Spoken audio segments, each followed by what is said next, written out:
Hello guys, आज से हम शालाक्य तंत्र शुरू करेंगे। तो शुरू करते हैं। सबसे पहले शालाक्य तंत्र की निरुक्ति, इसे हम व्युत्पत्ति में भी लिख सकते हैं। सुश्रुत टीकाकार ने शालाक्य तंत्र की निरुक्ति दी है, तो उन्होंने इसे हम 2 मार्क्स में लिख सकते हैं। शालाक्य यत्र कर्म क्रियते तत्र शालाक्यम, अर्थात शालाका द्वारा कर्म किए जाने के कारण इसे शालाक्य कहा जाता है।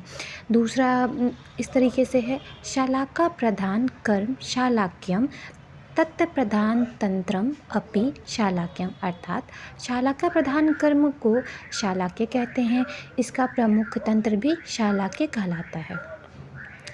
और एक और श्लोक डलहन ने कहा है, दृष्टि विशारदा शालाकिन, अर्थात नेत्र विद्या की चिकित्सकों को शालाकिन कहते हैं। तो अब हम कुछ शालाक्य तंत्र के परिचय के बारे में भी देख लेते हैं। तो आचार्य चरक ने शालाक्य तंत्र के बारे में ज़्यादा नहीं कहा है, मतलब उन्होंने अल्प वर्णन किया है।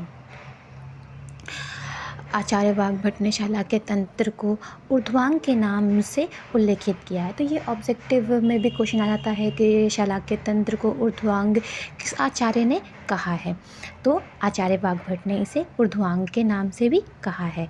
आदिकाल से ही आयुर्वेद विशेषज्ञ परक चिकित्सा का पालन करते आया है। इसी कारण आयुर्वेद को 8 विशिष्ट योग्यताओं में विभाजित किया गया है। इस कारण अंगों में शालाक्य तंत्र का महत्वपूर्ण स्थान है। सुश्रुत संहिता में इसका विशेष वर्णन प्राप्त होता है। अब कुछ क्लासिफिकेशन देख लेते हैं डिजीज़ के रिलेशन में। तो आचार्य सुश्रुत ने नेत्र रोग 76 बताए हैं, कर्ण रोग 28, नासा रोग 31 और मुख रोग 65, साथ में शिरोरोग 10 बताए हैं। आचार्य वाग्भट ने नेत्र रोग 94, कर्ण रोग 25, नासा रोग 18, मुख रोग 75, शिरोरोग 10 बताया है।